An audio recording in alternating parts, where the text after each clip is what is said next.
Agora na Jovem Pan, Sociedade Digital. Com Carlos Aros e André Miceli. Sociedade Digital no ar aqui pela Jovem Pan, a ponte aérea mais tecnológica do seu rádio e também da internet, porque eu sei você está nos acompanhando também por imagens no Panflix ou no canal Jovem Pan News no YouTube. O programa dessa semana vai discutir o 5G, algumas perspectivas para essa tecnologia, mas mais importante do que a gente ficar discutindo o vai e não vai, e a gente já tratou desse assunto aqui, é só procurar nos programas anteriores, vamos olhar para o futuro de maneira propositiva e positiva e tentar perceber alguns dos impactos, e são muitos, que essa tecnologia vai promover sobre a sociedade, nessa discussão que a gente sempre promove aqui sobre o impacto da tecnologia no nosso dia a dia. Comigo nessa aventura, como sempre, hoje presencialmente, à distância aqui, ó, de uma mesa, o André Miceli. Tudo bem, meu velho? Tudo bem, meu amigo. Como sempre, muito bom estar aqui. Agora vou tornar essas vindas mais frequentes. É isso, vou acabar com os risquinhos na parede do bunker. Acabaram. Aqui no estúdio também comigo, o Vitor Cavalcante, ele que é diretor executivo do Movimento Brasil Digital. Vitor, obrigado também por ter vindo. Que isso, obrigado pelo convite, prazer estar aqui. A discussão super em alta aí e necessária para o país, né, nesse momento. Muito necessária, e o Vitor, aliás, vai trazer alguns detalhes aqui para a gente de um levantamento que foi encomendado pelo movimento para a IDC, para capturar essas percepções aí sobre o impacto. E conectado aqui conosco, a gente já tem ele aqui no telão, o Marcos Scheffer, ele que é vice-presidente de redes e serviços gerenciados da Ericsson Brasil. Marcos, obrigado por estar com a gente nesse bate-papo. Obrigado a vocês pelo convite, é um prazer estar aqui com a Jovem Pan e com o Movimento Digital Brasil, Brasil Digital. Infelizmente não em loco com vocês, mas a gente está aqui remotamente e acho que vai ser legal. É isso, a tecnologia encurtando distâncias. Mas olha só, para a gente começar o nosso papo, vou contextualizar aqui o que está posto nesse estudo apresentado pelo Movimento Brasil Digital, que foi encomendado para a IDC. Então, trata-se de um impacto para o ambiente de negócios e de impactos importantes para o desenvolvimento econômico, desenvolvimento social, a partir da implementação da tecnologia. Então, é importante deixar claro o seguinte: tudo que está colocado no estudo leva em conta um cronograma que foi apresentado pelo governo federal e que, se for cumprido da maneira como se espera, vai atingir esses objetivos, e a gente torce para que esses resultados apareçam. Eu fiz um pedido, já que eles não puderam estar aqui, infelizmente, com a gente por causa da cruel agenda, para que o pessoal da IDC fizesse um resumão para nós desses impactos. Então, o Luciano Saboia, que é gerente de pesquisa e consultoria em telecomunicações da IDC Brasil, gravou para a gente um vídeo com um apanhado, as principais percepções de impactos do 5G aqui para o Brasil e, claro, a projeção que ele faz dos efeitos, enfim, nocivos de um eventual atraso nesse cronograma. Vamos ouvir, então, o Luciano Saboia.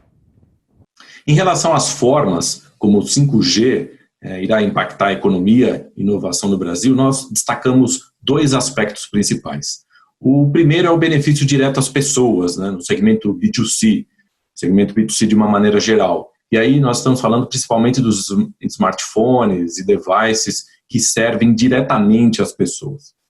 Depois, nós temos o benefício para as empresas. E aí nós acreditamos que a tecnologia 5G será empregada principalmente para o segmento B2B, as empresas, portanto. No estudo que nós elaboramos recentemente para o Movimento Brasil Digital, nós destacamos oportunidades em inteligência artificial, realidade virtual e realidade aumentada, Big Data Analytics, IoT, nuvem pública, segurança da informação, robótica.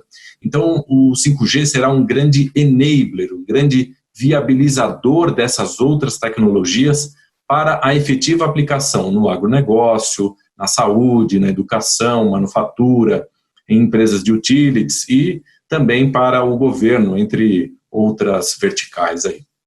Portanto, hoje, projetos que não deslancham com entraves de conectividade serão muito beneficiados pelo 5G e aí a possibilidade de inovação é imensa. No estudo que realizamos para o Movimento Brasil Digital, nós estimamos 23 bilhões de reais em oportunidades de novos negócios que serão viabilizados aqui no Brasil com a vinda do 5G até o ano de 2024. E aí é importante a gente considerar que essa estimativa só se confirmará se nós tivermos efetivamente a realização dos leilões no início do próximo ano e a subsequente implantação do serviço ao longo do ano de 2021. Tá aí, o Luciano Saboia da IDC trazendo para a gente uma visão geral sobre o estudo, que é possível ser encontrado aí para conferir nos canais do Movimento Brasil Digital. E aí eu quero começar esse nosso papo partindo de um aspecto que ele coloca ali. São vários os setores, mas é óbvio que tudo vai nascer do momento em que a indústria abraçar efetivamente a tecnologia para o seu parque técnico. Evidentemente, ela vai ser bastante... vai usufruir muito, não é, dos benefícios do 5G, e aí a partir do momento em que ela começa também a desenvolver produtos para isso. Então eu vou começar com quem está um pouco mais longe, esse nosso papo, perguntando para você, Marcos, o seguinte: a gente observa uma discussão importante acontecendo sobre o crescimento de IoT, sobre como o usuário final lá na ponta vai se beneficiar. Mas eu sei que a Ericsson não está olhando só para o usuário final, ela olha a cadeia como um todo, porque percebe essas vantagens, enfim, isso tudo é inegável. Como é que vocês estão se posicionando junto da indústria para fazer com que do momento em que o start for dado, a operação se torne simples e o 5G traga efetivamente benefícios para essa indústria que primeiro começa a fazer correr a esteira de vantagens aí da quinta geração? Bom, legal, obrigado pela pergunta, Carlos. Uma das coisas que a Ericsson sempre faz quando a gente está desenvolvendo e trabalhando no lançamento de uma nova tecnologia é começar a se conectar com outras entidades da indústria, com empresas parceiras e com institutos de pesquisa, universidades também, para tentar entender de antemão quais vão ser as aplicações, quais vão ser os modelos de negócio. Então, a gente vem trabalhando há muito tempo já com empresas de diferentes verticais, né? Eu vou citar alguns exemplos aqui. Por exemplo, a ABB é uma grande parceira nossa, a gente tem investigado desde de alguns anos atrás já as aplicações industriais, né? O que a gente chama de indústria 4.0, em que você vai ter os robôs ali nas linhas de produção sendo todos conectados através de 5G, e vão ser robôs colaborativos, um trabalha com o outro, eles vão conversar com as pessoas vão trocar informações com os robôs. A gente também tem aqueles veículos autoguiados dentro do chão de fábrica que levam componentes do estoque até a linha de produção. Então, esse é um exemplo. Na área de saúde também a gente tem uma parceria grande com o King's College em Londres para tentar entender um pouquinho melhor e desenvolver a indústria de medicina remota, né, tanto para consultas e exames remotos. A gente tem um exemplo em que um médico faz uma ultrassonografia remotamente com a mulher grávida num centro de atendimento só com um enfermeiro, com um assistente, com uma luva, e o doutor vai controlando por um joystick aonde que aquela luva vai ali para conseguir enxergar, o atendente colocar a luva no local certo e fazer o exame, né? E também aqui no Brasil, acho que já foi inclusive ano passado, ou retrasado, não me lembro mais, a gente fez uma demonstração de uma cirurgia remota também, aplicando mais ou menos o mesmo conceito, em que o médico ele pode estar executando uma cirurgia aqui no Brasil, por exemplo, ele fisicamente estando em outro país e conectado através do 5G, controlando um robô que vai executar a cirurgia no outro lado do mundo. Isso é possível só pela baixíssima latência e pela alta velocidade de transmissão de dados e também a segurança em cima dessa rede inteira para que não haja algum problema, né? Então, isso é algo que a gente tem feito há muito tempo. Aqui no Brasil também a gente tem uma parceria recente agora com a São Martinho, que é uma das maiores indústrias sucroalcooleiras aqui do Brasil, e a gente fez uma parceria com eles para fomentar estudos e desenvolvimento de aplicações baseadas em 5G para o agrobusiness aqui no Brasil, né? Muita coisa já é possível ser feita em cima de 4G, que a gente chama LTE, para o agrobusiness, mas para aplicações assim que você precisa de um processamento de imagem muito grande, e um tempo de resposta muito baixo, uma latência muito baixa, você vai precisar de 5G para o campo. Então, essas são algumas formas que a gente tem. A gente tem que se conectar com outras indústrias que vão se tornar parceiras dentro desse ecossistema inteiro, né? E vão existir parceiros em cada uma das verticais, né? Vão existir parceiros que vão trabalhar com as operadoras e conosco, com os fornecedores de equipamento para a indústria automotiva, outras para agrobusiness, outras para a área de saúde, para a segurança pública e assim por diante. Diga, André. Quando a gente olha a questão IoT, que tem um impacto evidente quando a gente fala das duas grandes variáveis que vão ser alteradas com o 5G, que são performance e latência, dá para imaginar um desdobramento muito, muito claro e muito rápido para a indústria de Data Analytics. E, de alguma maneira, existe um processo até de retroalimentação entre esses dois universos. Eu queria perguntar para o Vitor o que eles perceberam e estão projetando para o mercado de Data Analytics, levando em consideração todas as questões com LGPD e todos os desdobramentos, a continuação dessa cadeia de aplicações que começa no IoT, passa por Data Analytics e em um dado momento vai, por exemplo, servir de insumo para que os algoritmos de inteligência artificial atuem. Então, como essa cadeia está sendo construída, Vitor? É engraçado que você citou IoT, Big Data, e você fala de inteligência artificial. São 3 tecnologias que geram muitas oportunidades a partir do momento que você tem a 5G implantada. Dos 23 bilhões que a IDC mapeou, que a gente tem de oportunidade, se tudo correr bem no Brasil, leilão acontecendo, tudo der certo, 23 bilhões, 50% está em IoT.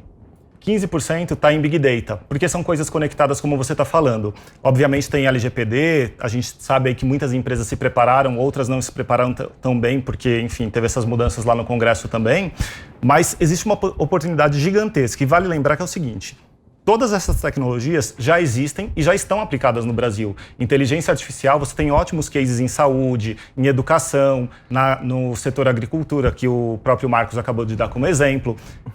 Big Data está há muito tempo, IoT está há muito tempo, só que a partir do momento que você tem uma tecnologia como 5G, que tem uma densidade de banda muito maior e vários dispositivos conseguem ocupar o mesmo espaço, você abre N possibilidades, N indústrias que a gente nem tem. Eu acho que o mais importante, quando a gente fala desses 23 bilhões é o que está na nossa frente, é o que não está. Foi o que aconteceu, por exemplo, quando surgiu o Cloud Computing, que veio esse monte de startup com Facebook, Instagram, WhatsApp, e depois toda essa onda de fintechs que aconteceu no Brasil. Então, a gente tem um universo para ser explorado e, de novo, dos 23 bilhões, tudo dando certo, 50% está em IoT, 15% só na parte de Data Analytics, que cresce a cada dia. Se você pegar outros estudos, varejo tem investido cada vez mais. A gente tem um estudo que mede inovação no Brasil nas grandes empresas.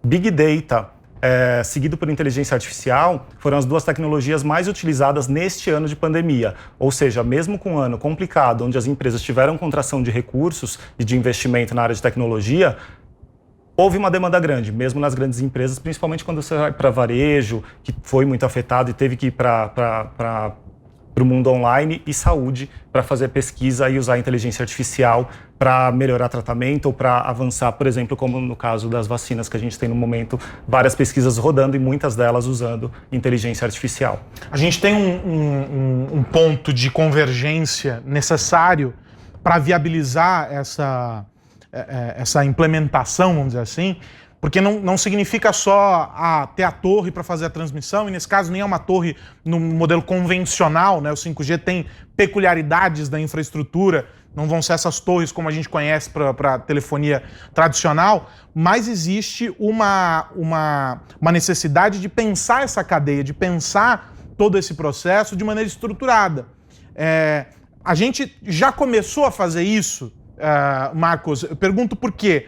Porque eu percebo que a gente fica muito concentrado em um aspecto, e claro, é um ambiente bastante polarizado, a gente está acompanhando uma discussão que não envolve só o 5G, mas é uma disputa, está no campo já das relações internacionais, não mais só da tecnologia, mas talvez dentro de casa e de maneira independente daquilo que se tornar uma decisão oficial do governo, as empresas, o ecossistema já começa a se organizar. Como é que você vê essa organização? Para fazer, por exemplo, com que a implementação do 5G não se torne pontual em apenas algumas grandes cidades, mas que tenha uma abrangência e uma efetividade importante, olhando o Brasil como um todo. A gente tem polos importantes, economicamente falando, em várias regiões. Não está tudo concentrado só na região sudeste, afinal, né? Sim. Esse é um ponto importante. Para a implantação do 5G aqui no Brasil, e não só no Brasil, né, isso em qualquer lugar do mundo, você pode implantá-lo em algumas frequências diferentes, né? Você pode implantar usando frequências baixas para questão de cobertura. Então, quando você fala de cobertura fora dos grandes centros, a gente enxerga que as frequências baixas, quanto mais baixa a frequência, maior a cobertura, né? Menos capacidade de transmissão de dados você tem, mas maior cobertura você tem por estação. Então, a gente enxerga que o 5G vai ser uma combinação de 3 tipos de frequências. Baixas, quando você precisa de grande cobertura, isso vai ser aplicado para as áreas mais remotas, mais rurais. Aí o Brasil é um país grande, precisa de muito mais cobertura do que tem hoje. Esse é um ponto, inclusive, que a gente discute bastante quando a gente fala com o agrobusiness. Falta cobertura no campo hoje. Agora, para as grandes cidades, com o leilão da frequência que está vindo aí agora, no início do ano que vem, vamos torcer para não atrasar mais, como aconteceu no passado, que é o 3.5 GHz, essa é a frequência que você vai conseguir reutilizar as torres existentes. Você vai ter que adicionar torres a mais ali para poder prover a cobertura, e essa é uma frequência que vai trazer bastante capacidade para as grandes cidades, né, e cidades de uma forma geral. Agora, para o IoT industrial, a gente enxerga que o que vai ser necessário são as frequências milimétricas, que a gente chama. São frequências ainda mais altas, e no caso aqui do Brasil vai ser a frequência de 26 GHz, está planejada para ser licitada junto com o 3,5 no início do ano que vem, e para esse tipo de frequência, voltando até no que você comentou, Carlos, a infraestrutura para instalar esses novos rádios, essas novas estações, é diferente, porque você não vai colocar nessas mesmas torres, você vai ter que colocar no nível das ruas, né? Então você vai acabar colocando essas novas estações em postes de iluminação, aproveitar aquilo que já está lá, vai colocar em fachada de lojas do comércio, vai colocar fachadas de edifício, no nível da rua ali mesmo, em bancas de jornal, enfim, em qualquer mobiliário urbano que acabe sendo no nível da rua, porque é dessa forma que a gente tem implementado no restante do mundo essas frequências mais altas. E para a indústria também, para a indústria você vai ter que acabar colocando cobertura indoor, dentro dos galpões industriais, né? Então, para esse tipo de aplicação, você tem rádios um pouco diferentes, rádios menores. A gente tem um produto que chama-se DOT, que parece um sensorzinho de incêndio. Quem é leigo, assim, olhar para aquilo lá, não vai nem saber que é uma estação de 5G. Então, para esse tipo de ambiente indoor, não só indústria, mas também para ambientes como shopping centers, prédios comerciais, universidades, hospitais, a gente acaba usando essa infraestrutura indoor que facilita bastante a instalação. Marcos, quando a gente olha tudo que vai ser viabilizado em função do 5G, tem um impacto muito claro no mercado de trabalho em geral, seja porque uma parte dessas vagas, essa parte vai acabar sumindo em função da automação que vem a reboque dessas inovações, seja a parte relativa às vagas que vão se abrir para poder gerenciar toda a tecnologia e todos os negócios que vão nascer em função desse novo ambiente que é realmente muito diferente, potencialmente, do que aquele ambiente que a gente tem atualmente. Como vocês enxergam esse cenário? Como a Ericsson olha para o mercado que vai se fechar dentro de casa mesmo, dentro da empresa, e para as vagas que vão se abrir? Olha, o 5G, de uma forma geral, até voltando um pouquinho ao número apresentado pelo IDC agora há pouco, que é de 2,5 bilhões de reais de investimentos até 2024, a gente enxerga que isso tudo, esses investimentos todos, vão gerar cerca de 200 a 205 mil empregos diretos. Então, começa por aí. Todo esse investimento em 5G, para colocar o 5G no Brasil, vai gerar empregos diretamente. E o que eu acho que vai acontecer, você vai acabar tendo um pouquinho a mudança do perfil dos empregos, né? Aquilo que você mencionou, André. Junto com a implantação do 5G, você tem muita funcionalidade de inteligência artificial, machine learning, e para implementar esse tipo de tecnologia, você precisa de pessoas especializadas nessa área, né?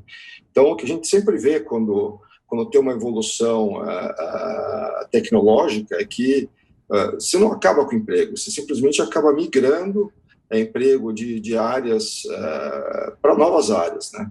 Se a gente olhar para o passado, se olhar para a máquina a vapor no século XIX, ela trouxe uma evolução gigantesca e os empregos migraram, ninguém não acabou o emprego porque você teve a máquina a vapor. E a mesma coisa com a energia elétrica no início do século XX. E a gente enxerga que o 5G vai ser a mesma coisa, né? A transformação que o 5G vai trazer para a sociedade como um todo e para a indústria, mais em específico, vai ser muito grande, comparável a essas outras duas evoluções tecnológicas que eu comentei. E o tipo de emprego vai mudar, ele não vai desaparecer, ele vai evoluir junto com a inteligência artificial também, como eu comentei, mas é mais ou menos assim que a Ericsson enxerga, tá? E esses investimentos vão trazer diretamente muitos empregos para o Brasil. Outro ponto também é a questão da arrecadação de impostos. A gente fez um cálculo aqui, todo esse investimento vai gerar para o governo cerca de 70 bilhões de impostos e contribuições até o ano 2025, e esse é até um ponto que a gente costuma brincar, quanto mais rápido o 5G entrar, mais o governo vai ter de impostos, né? Então, quando a gente olha para o modelo do leilão, que espera se acontecer agora no começo do ano que vem, a gente defende que o modelo do leilão seja não arrecadatório, né? Ou seja, não se tente vender as frequências por valores muito altos, porque o bolso das operadoras é o mesmo, né? Se você cobrar muito pela frequência em si, pela concessão do espectro, as operadoras não vão ter dinheiro para investir rapidamente na construção das redes 5G e na oferta do serviço 5G, não só para os consumidores, pessoas físicas, consumidores de banda larga móvel nos celulares, mas também para as indústrias. Então, se você cobrar muito alto no leilão, o investimento vai demorar mais para acontecer, o 5G demora mais para acontecer como um todo no país. O leilão acaba por canibalizar o investimento, né? Exatamente isso. Então, o governo não precisa ter pressa para arrecadar o dinheiro. Ele vem, são 70 bilhões de impostos ao longo de 5 anos. Ele vem. Ô, Vitor, pegando carona nessa história dos empregos, o Marcos falou 250 mil, né? 205. Quanto? 205 mil. Veja, a gente discutia aqui pouco antes de começarmos aqui a gravação sobre a necessidade urgente de capacitar a mão de obra. Então, a gente já deixa de falar especificamente sobre o 5G, mas o impacto, não é, da tecnologia já em andamento.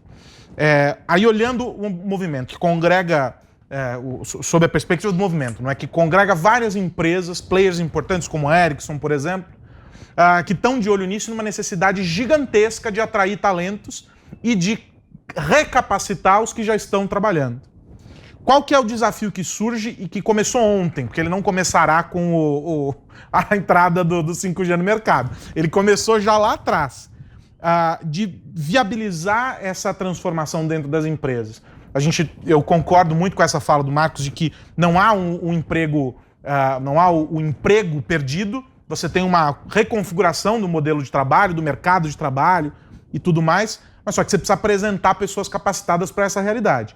Como é que é a atuação das empresas? Como é que o movimento olha isso de maneira mais global, né? Tem as ações pontuais das empresas, imagino que a Ericsson tenha o modelo dela, mas olhando de maneira geral o mercado, que trabalho tem sido feito hoje para atender essa necessidade que já começou? Tá. Eu vou te dar um histórico rápido do movimento, só para a gente ter uma contextualização. O movimento surgiu da indignação das empresas com a posição do Brasil no ranking de competitividade digital, que mede a educação em tecnologia, o acesso à tecnologia e toda a parte de infra digital.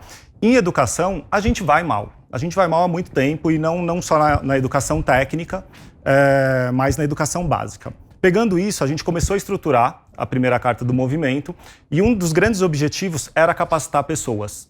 Porque não adianta a gente esperar formar em 4 anos engenheiros, obviamente isso é importante, a gente incentiva, mas tem que capacitar, tem que dar ferramental para a pessoa conseguir trabalhar e ser inserida na economia digital.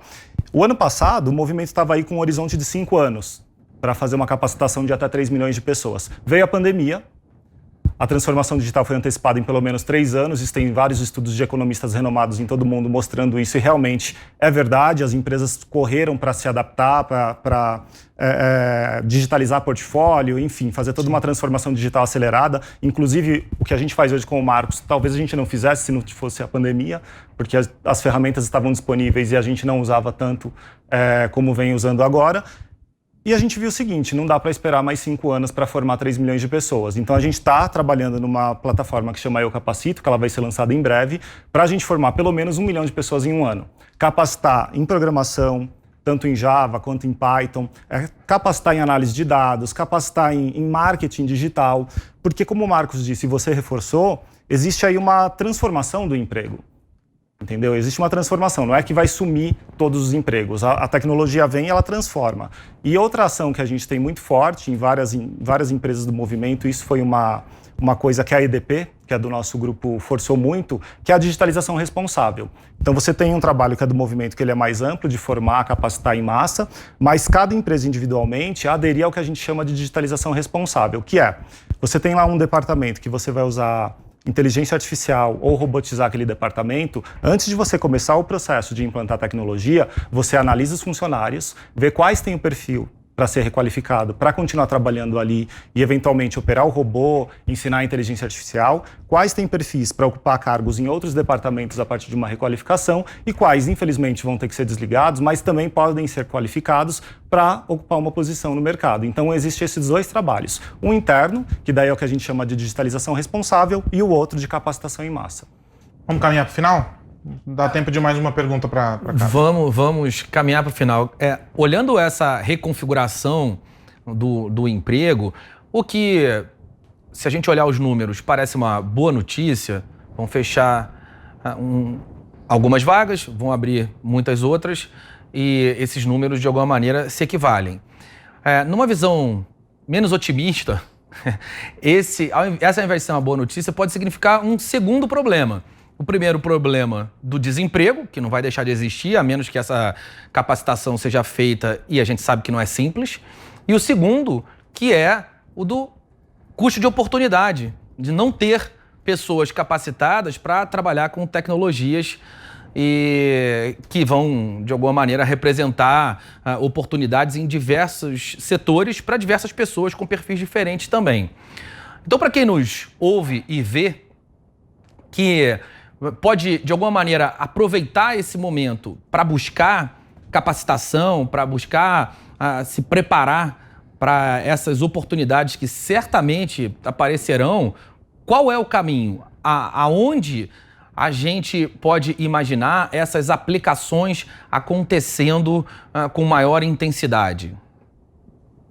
Vitor. Você diz em busca de oportunidade? Em busca de oportunidade. Quando a gente olha as tecnologias, a gente falou de IoT, falou de Data Analytics, falou de inteligência artificial. Tem ali um mapa de mais ou menos como seguir em termos de tecnologia. E os setores, aonde a gente vai encontrar essas novas tecnologias influenciando, já o efeito prático, né, delas, num prazo menor. Claro, você já tem. O ano passado a gente contabilizava, pelo menos no Brasil, um gap de 500 mil programadores. 500 mil programadores. E, obviamente, a gente não está falando de programador mega sênior. Programador básico, um cara que tenha feito um curso completo de Python ou um curso completo de Java, ia ter vaga para ele. Porque as empresas, elas baixaram até os requisitos de contratação, porque não dá para você querer 500 mil programadores. Então, onde estão essas vagas? Estão na indústria de tecnologia, estão no varejo. Eu converso com vários CIOs de varejo, todos eles têm pelo menos 50 vagas abertas de programação. Educação. Se você pegar a Cogna, que estava aqui pertinho, que era a Croton e agora chama Cogna, o CIO estava com 150 vagas de programação para trabalhar tanto com inteligência artificial, com a parte de aulas online, o sistema EAD deles que eles estão desenvolvendo, e ele não conseguia fechar essas vagas. Daí ele falou, como que vocês conseguem me ajudar? Eu falei, cara, a gente está fazendo um programa para formar pessoas, tem outras startups fazendo isso, tem algumas indústrias dando esse tipo de curso, agora, cara, as vagas estão aí. tem que buscar a formação. E a formação, o legal de tecnologia é que a tecnologia ela acaba sendo democrática até certo nível. Se você pegar o Python, é uma linguagem de programação muito simples e que a partir dela o cara consegue fazer várias coisas. Claro. Desenvolver um site, desenvolver um aplicativo, trabalhar com a internet das coisas e no limite ir até a inteligência artificial. Ele vai ser um expert? Não. Mas ele já consegue trilhar uma carreira dele e ter um salário aí de 3, 4 mil reais para iniciar. Então esse é o caminho, entendeu? E as vagas, de novo, banco, varejo, indústria de tecnologia e educação. Tá bombando. Bom, a prova de que é preciso haver uma mudança significativa no nosso sistema de ensino tá nesses números aqui, né? É muito gente. Se tiverem 10 empresas com 50 vagas abertas, porque o camarada não sabe programar, é porque não é só mais matemática e português, amigos. Precisamos ensinar também programação, ou seja, tá lá na origem, né? A gente podia ficar mais outro programa inteiro e mais uns 10 falando só sobre isso, porque é um debate importantíssimo. Mas eu queria voltar a um tópico para poder fechar, Marcos, que é o seguinte, você mencionou, né? Olha, se as operadoras começarem a gastar rios de dinheiro com a compra das frequências lá nos leilões, vai faltar dinheiro para o investimento em infraestrutura. E a gente já tem visto que, adiantando um movimento que o Brasil, se a gente for olhar, a gente tem até um gráfico que traz esse desenho, está no estudo, inclusive, mostrando os países e o estado de coisas do 5G nos vários países, mas se a gente for olhar o Brasil, nós estamos aí algumas casas atrás nesse jogo, tem países já com 5G rodando, já a população utilizando, indústria e por aí vai. A minha pergunta é a seguinte, a indústria, alguns setores da indústria já começaram a desenvolver produtos compatíveis, tem lançamento de smartphone e de outros dispositivos. Do lado da infraestrutura, como é que vocês têm acompanhado isso? O que está sendo feito? Porque o 5G, ele é uma parte, é um dos equipamentos, mas tem toda uma cadeia que vem por trás para viabilizar essa telecomunicação. O que tem sido feito? Qual que é o gargalo hoje que você, se é que há, do ponto de vista de infraestrutura na tua avaliação? Olha, eu não diria que existe um gargalo, né? A aplicação do 5G e do IoT de uma forma geral, hoje já é possível fazer automação industrial em cima de 4G, por exemplo, utilizando esse IoT. Então, eu não diria que existe um gargalo, existem aplicações que estão sendo desenvolvidas, né? Se você olhar em âmbito global, a Alemanha, por exemplo, é um dos países que está muito à frente nessa empreitada de digitalizar a parte de produção das indústrias. A gente tem alguns exemplos de empresas com as quais a gente está trabalhando e implementando redes 5G dentro das fábricas. A gente tem o exemplo da Mercedes, por exemplo, onde a gente implementou uma fábrica, implementamos a rede de 5G dentro da fábrica, toda a automação industrial, todos os sensores, medidores, estão todos conectados ao 5G lá, e essa vai ser uma fábrica que vai ser modelo para a Mercedes em outras fábricas que eles vão implementar no resto do mundo. Então, quando você olha para um ambiente desse, você tem tanto o robô lá que produz, que está na linha de produção, dentro daquele robô você tem um chipset e um módulo de 5G também. Sem isso você não consegue colocar o 5G, então essa indústria também já está desenvolvida, a gente já vê vários fornecedores desses chipsets e módulos preparados já para atender indústrias, e esses módulos eles vão acabar sendo embarcados em diferentes hardwares, né, diferentes aplicações. Então, a gente está dando aqui o exemplo dos robôs de uma linha de produção, mas quando você olha para a mineração também, você pode fazer a operação remota de máquinas pesadas, por exemplo, dentro de uma mina, para você não ter o risco para as pessoas dentro daquele ambiente insalubre, e dentro daquele caminhão, ou trator, ou escavadeira que está dentro da mina, você tem um módulo com o chipset 5G para viabilizar a solução, né? Então, isso já existe hoje, existem vários fornecedores que já disponibilizam esse tipo de módulo dentro do ecossistema total de 5G, né? Como você comentou, a infraestrutura do lado das operadoras ou até para as indústrias que em alguns países do mundo podem comprar suas redes privadas também de 5G, essa parte a gente já tem tudo pronto, tudo desenvolvido. Agora, o restante do ecossistema também já está caminhando, já existem muita oferta nessa linha. Agora, as aplicações elas estão acontecendo ao longo tempo, né? Então, com esses avanços em baixa latência, alta velocidade, cada vez mais você vai ver os desenvolvedores de aplicações para cada uma das diferentes verticais da indústria gerando inovação, né? E esse é um ponto que é interessante também comentar, a questão da inovação. O Brasil hoje está em 62º colocado no índice global de inovação. E onde acontece a inovação? A inovação acontece onde você cria os meios, o ambiente para que ela aconteça, né? Se a gente demorar para ter o 5G aqui no Brasil, as inovações vão acabar acontecendo em outros lugares. Quando você olha os países que estão no topo do ranking de inovação, a gente tem aí Estados Unidos, Suécia, Holanda, Dinamarca, etc., esses países já lançaram o 5G. A gente tem, por exemplo, 20 redes já nos 10 países mais altos aí no ranking de inovação global. Ou seja, o ambiente está lá, está criado e é ali que a inovação acontece. Se a gente demorar para colocar o 5G e criar o ambiente de inovação em cima do 5G aqui no Brasil, a gente vai ficar para trás de novo, né? As aplicações como o Uber da vida, como o Spotify, elas vão ser inventadas em outro lugar e não aqui no Brasil. Elas foram inventadas em países que foram os primeiros a implementar o 4G, que deram as condições para elas existirem. Então, esse é um ponto que a gente não pode esquecer aqui. Quanto mais rápido a gente criar o ambiente, mais rápido vão acontecer as inovações aqui no Brasil. Sensacional. Olha só, infelizmente o nosso tempo já acabou. A Fernanda, ela vai mandando a regressiva para mim e eu vou ficando angustiado que o tempo tá passando. O meu alento é que a Larissa tá de férias, ela não vai brigar comigo que estourou essa semana. Entendeu? Um beijo, Larissa. A gente falou da Larissa, depois ela foi falar comigo.